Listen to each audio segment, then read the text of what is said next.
Now to the scandal that's shaken college football. It was already big news when the University of Michigan fired their head coach, Shannon Moore, accusing him of having an inappropriate relationship with a staff member. But CBS's Jerika Duncan reports the story has taken a darker turn, with Moore now under arrest. New 911 audio reveals details about the chaotic moments leading to the arrest of Shannon Moore, the former head coach of the University of Michigan football team. According to the victim here, he did put a knife to his throat and ran out. Dispatchers sent police to an apartment complex where the victim detailed an encounter with Moore, who was allegedly carrying a knife. Where there's a male at the location and the house attacking her. State's been stalking her for months. Tonight, Moore, a 39-year-old husband and father, will spend another night at the Washtenaw County Jail, 4 miles away from campus. Authorities tell CBS News no charge information will be released until Moore's arraignment Friday afternoon.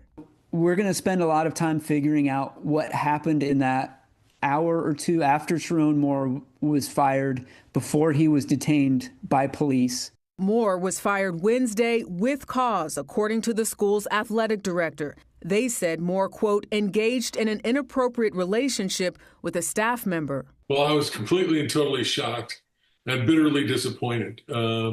This shouldn't happen at the University of Michigan. Broadcaster Jim Brandstatter was the voice of the Wolverines for 42 years. I don't think he'll have much to do with football anymore, because I think he's nuclear. And I think most fans and most Michigan people know that our reputation has taken a huge hit. In 2024, the Wolverines won the national championship, but with success came scandal. The team paid tens of millions in fines and faced suspensions for allegedly spying on other teams and stealing signs. Out to Moore and his family, and have not heard back. I think the thing is that all the situations that you've heard, you never think a situation like this can happen to you, even though you're doing what you've heard about. Nah, this is going to be different. She ain't like that. It ain't going to happen. It ain't going to get out. Don't nobody know but her and I, blah, blah, blah. And I can imagine 6-7 months ago, I went through something very similar. So I know what that storm is like. Yes, sir. And unless you've been in it, that's why when people say, this is what I would do, you don't know what you would do. Yeah. Until you in it, until you in that pressure cooker, until you in the eye of the storm. Yes, sir. Until you in. Ocho, you and I have had a conversation, so yes, I know. Mm-hmm. To be in that storm, and Crazy. to know everybody know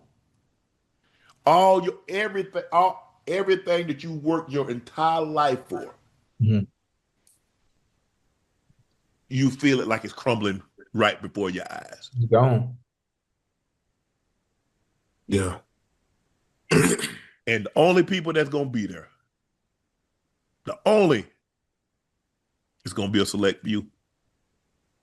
It's going to be a select few. That's the hardest part.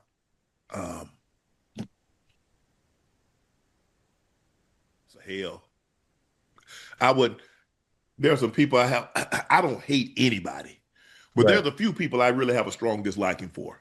I wouldn't wish what I went through on them. I wouldn't. Yo, it's Big Ant, the spokesman, man. We back. Another edition of Urban Politicians TV, UPTV. Make sure you stay on your pivot at all times, man.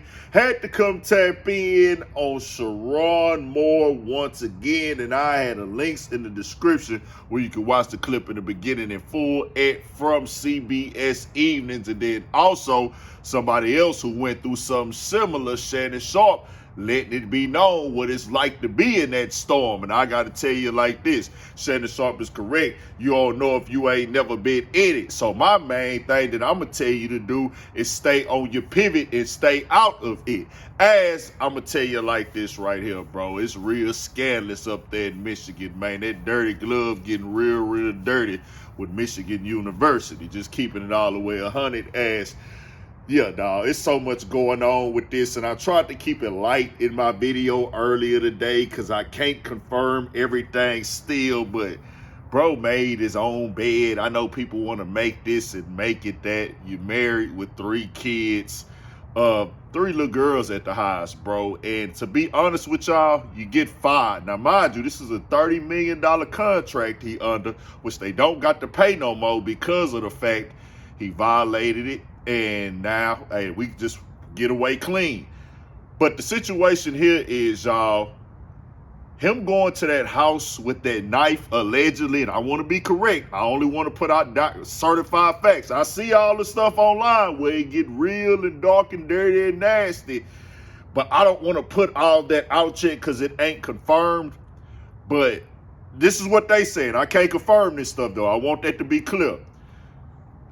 I'll just say this. If he don't go to that house with that knife and threaten to take his own life, it don't blow up like this. He just would have been fired. We had to step away. We go another direction. You can blame it on Ohio state laws. You can blame it on other things, anything of the sort.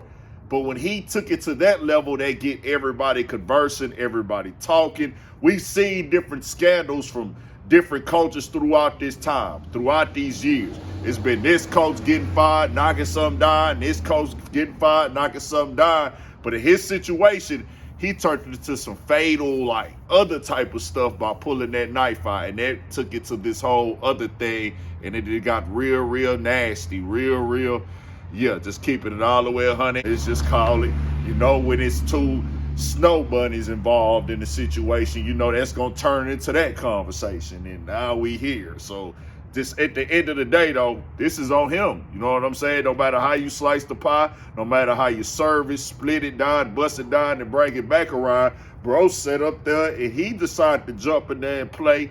Wanted to stick, wanted to get up in there and raw dog a few things here and there. But I've told y'all before, bro, what you got to know.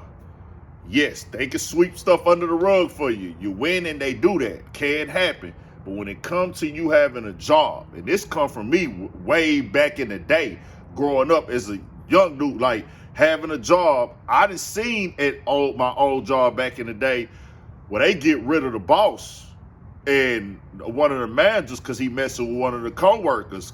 And then they got hit with a lawsuit because of that. So you automatically financially liable with the legalities and things of that nature when the boss or a manager is dealing with one of the employees. It's inappropriate because anything go wrong, the whole company now is liable. So old scandalous Michigan, they trying to make sure they keep the dirty glove a little bit clean so they can make it seem like they ain't trying to keep the scandalous behavior a part of their routine.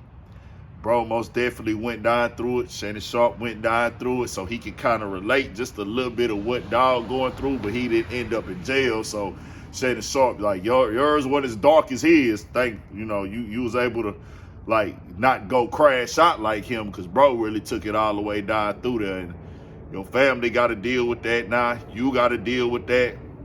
I wouldn't wish it the worst, so I wouldn't wish that on nobody, most deaf at all, but we here now, bro. All you can do is try to avoid them capital C's. Controversy, chaos, confusion, conflict, and confrontation to be a part of the conversation, keeping the algorithm in rotation.